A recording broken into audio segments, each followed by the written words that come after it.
Because the essence of research is to create solutions for communities and solve social ills that exist within the community. So if the research is done and it rests on the shelf, then it doesn't add any value.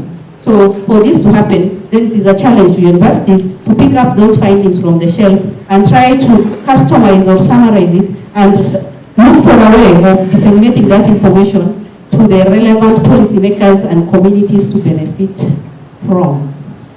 I think that is what he said in short. Thank you.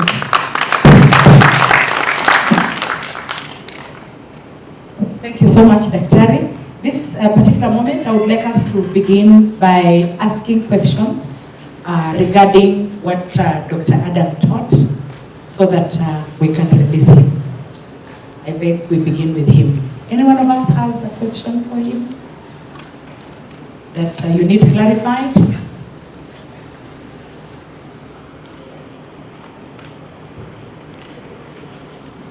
It looks like digestion is really taking place.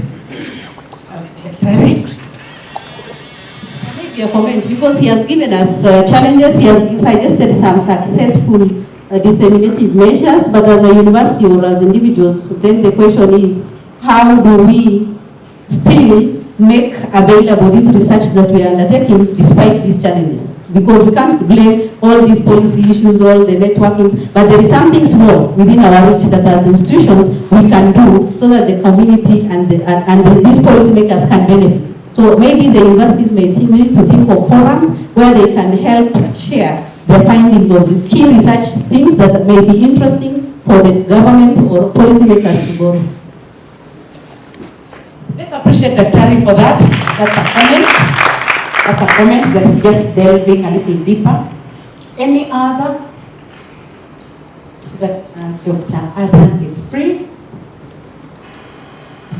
Thank you so much. It's for Dr. Adan as well.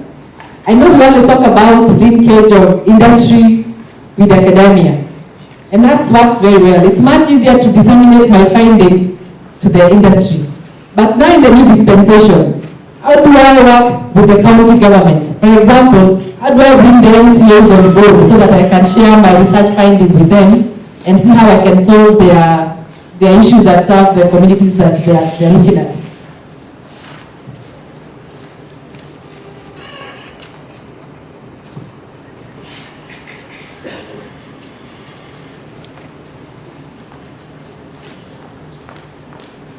Thank you, Prof.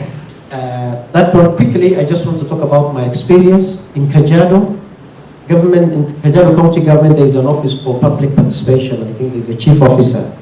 So this is an entry point. This is the office that is charged with enhancing linkages, ensuring that there's participation in everything. So that is the most important thing. But I think what's important to know that every county in the country has what's called county integrated development plans. If our research could be based to support some of those visions, like now every university that do research will have to support, they have to support the presidential, the Big Four agenda. So if we can integrate our research agenda with the county and the national government, then you can easily find partners. Thank you. So I think what Daktari is telling us is for someone to begin with an idea. And after that idea, we take an action. Is that what I got? It's an idea, then after the idea, we take an action. Can I give you an example of what I did? Can I give you an example of what I did? Now, I have this problem. I was talking about it this morning. I have this problem whereby I just feel I want to tell a woman to do something and not just be in charge and expecting magic to happen without working and just saying God will do, God will do. You know, there's the part that you must just do.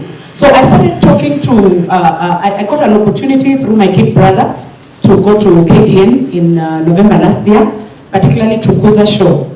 And I started sharing some of the things that I had done to reach out to the women around me, because I can't reach that one who is so far, but at least that one around me. So I'd just like to reiterate what Daktari has said. It begins with an idea and somebody taking an action. So immediately after that show, people started talking to me on Facebook Messenger.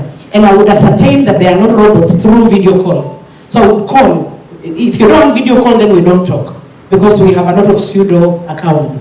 So when they were able to talk to me, I was able to collect telephone numbers of 26 women.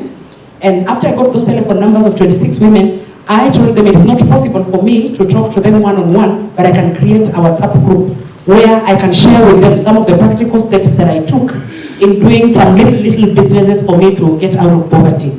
So when I started sharing with them, I also added my friends, and the group grew up to 46.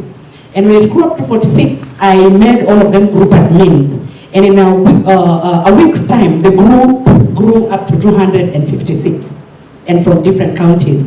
And then I began group 2. So as we speak, group 2 now is 131. And what I'm teaching these women, I teach them every morning to Thursday, that is Monday to Thursday, 9:30 p.m. They are all online. And I tell them how to do small businesses. Instead of complaining, I don't have money. You can't go to the airport and say you're a Christian, you aeroplane, take me to America. You have to pay the ticket. You have to pay the ticket. So there's a time where we spiritualize things and become fanatical, and what God is waiting for us to do is to take a step. So there's a particular lady who wanted to commit suicide because of lack, a single mother of 2, and she's in Kakamega town. So I told her to link up with my sister, and she said, I give her 3,000. I told her, I can't give you 3,000. You have to look for 3,000 so that you see value for your money. So she went and saw my sister. My sister introduced her to a business of selling handkerchiefs. So you buy handkerchief at wholesale price, 3 shillings, and sell it at 20. So if you pick 1,000 pieces, it is capital 3,000. If you sell the 1,000 pieces for 20 bob, you have 17,000 profit. Somebody say yes. And that is how she came out of poverty, and now she has added merchandise. She's now doing tumba and several other things. So it begins with an idea, and you take an action to that idea. So I've been launching this campaign in counties. I launched the campaign in Nairobi. We don't want women that are just sitting and waiting for miracles to happen, but women that are also doing something. And I share with them what I have done myself. Due to lack and challenges of life and wildernesses, I have worked as a mama mboga. I have worked as a scholar house girl. I have worked as Mama Uji from Jengo. I have worked as a matatu tout from Tajmon Bypass Beba. Me. But I resigned April 1st as the principal looking at us. But can I just say one thing? Ladies and gentlemen, what my sisters say, through small action. You know, there is a saying that says, small is beautiful. She has become a champion that drives social transformation. Can you take it up from her and deliver it to someone else? Thank you. So I did a launch in Nairobi in March 7th. I did a launch in Kakamega and mobilized women on social media. So there's a WhatsApp group for Kakamega, Vihiga County. There's a WhatsApp group for Kajiado. There's a WhatsApp group for Machakos. There's a WhatsApp group. There are about 7 counties so far, but I have launched in 4. Last week I launched in Eldoret, and I do it only on Saturdays for just 3 hours, 3 p.m. to 4 p.m. We don't want women that are lazy, women that are just crying and saying, my husband is not buying me this. When did you buy him? Somebody say yes. Because the Bible from which I read from is in Proverbs 31, the woman does something, ensures the children are warm. So it begins with you. Now I want to come back to what DVC has asked about the politicians. In that group I went and looked for MCAs. So the group has MCAs, Kakamega County, Vihiga County. So I'm looking for MCAs and adding them in the group so that through their forums, they're able to reach people that I cannot reach. But for me, I teach them online what to do. For them, they go on the ground and they do it. Somebody say yes. So it begins with an idea, then from the idea, you take action. You risk take for the sake of somebody. And I'm expecting to get more people on board. We have lawyers, we have people from the insurance, so that legal matters are handled legally, and we are not over spiritualizing things. Okay, so has it inspired you a little? Yes, I was just reiterating what Dr. Adan was saying. So I would like us to welcome Dr. Ochovo so that he can answer some of our questions if we have them, because he also needs to leave. Anybody with a question for Dr. Ochovo? There's a hand. Thank you. It might be an irrelevant question, but it is a question that must be addressed by the knowledgeable people. And the knowledgeable are you and the IT experts. The IT experts have been able to devise a machine whereby I'm able to withdraw my cash somewhere, we call it the ATM. There's a wall between me and the money and all the cash. And I will get the cash. The note itself is dry and dead. When I make the deposits through the ATM, that is across the wall, it will go straight. If the check is counterfeit, the machine will detect. That means the IT experts are working. Now this is another dimension that I want them to think on. In our mortuaries in Africa, especially Kenya where I live, it takes me time to go and watch over my cousin or relative who is dead. I have to go there every day and watch whether the body is there or it has been sold. I also have to go and check whether this body has been treated, and I have to pay for it. If I'm to go and remove the body, put it in the casket, carry it back somewhere else for the burial, it's another job that I have to do. But the mortuary itself, it's very filthy. From the human resource perspective, we are told there's what we call occupational health and safety standards. So the mortuary lacks this. And the IT experts have automated how to remove money across the wall. Can they design a machine for us to have these bodies maintained without our presence, removed without my presence, and addressed without my presence? Thank you.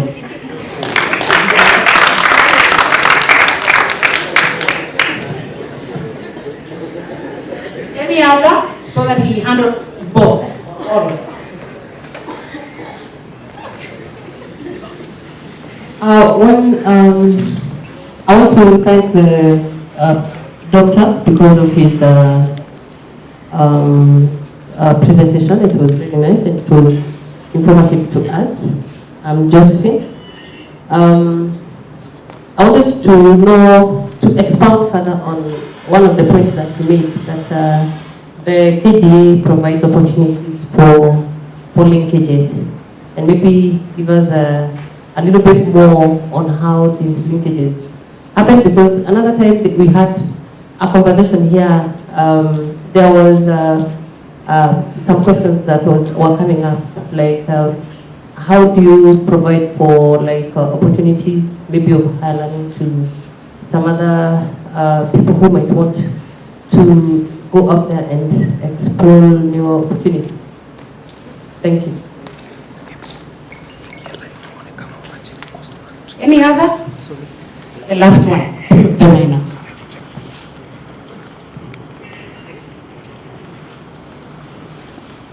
This is Okoba. My question goes to Dr. Shen. First, appreciate for your powerful and informative presentation. In one of the slides, you talked about the role of public-private people's partnership. I would really like you to elaborate on what role they play in innovation and technology. Thank you.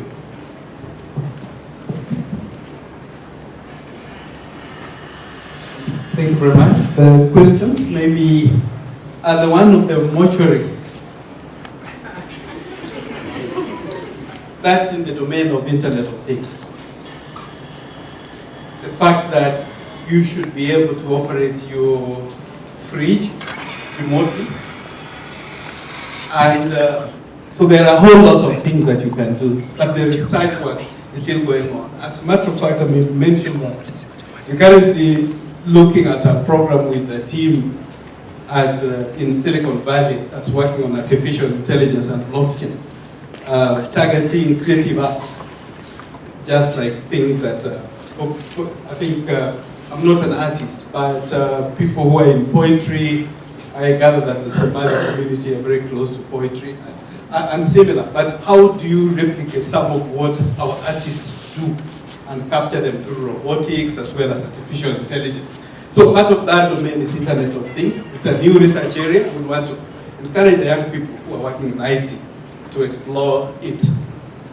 In terms of possible linkages, as we are talking, actually the Vice Chancellor of USIU, one of our partner organizations is USIU, Professor Zeleza, is on a 6-week tour in the US, visiting different institutions, beginning with the University of California, San Diego, all the way to Detroit, Chicago, and so on, New York, and so on. In December last year, we had a rector from one of the universities in the US participate.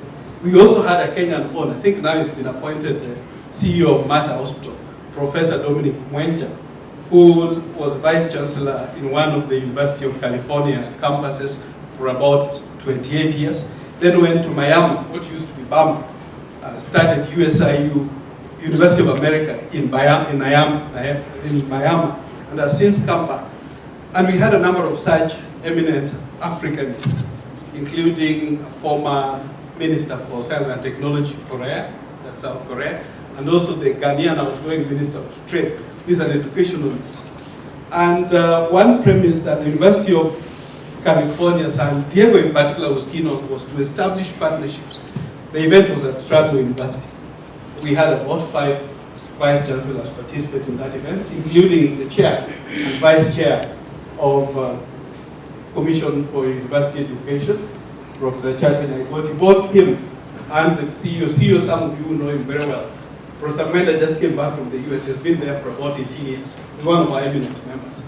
So the point is, there are some of those American universities that are keen to establish relations, not just with Kenyan universities, but East African and African universities. And we're more than happy to facilitate in that regard. The last question, if I can remember, was PPPs, yes. Normally we have been talking about the public 3 Ps, public-private partnerships. But we recognize that there are things that may not work unless you involve the people. A program we are currently pursuing is a 20 million euro project with the Turkana County government, a solar/water project, whereby Turkana County government is the public sector.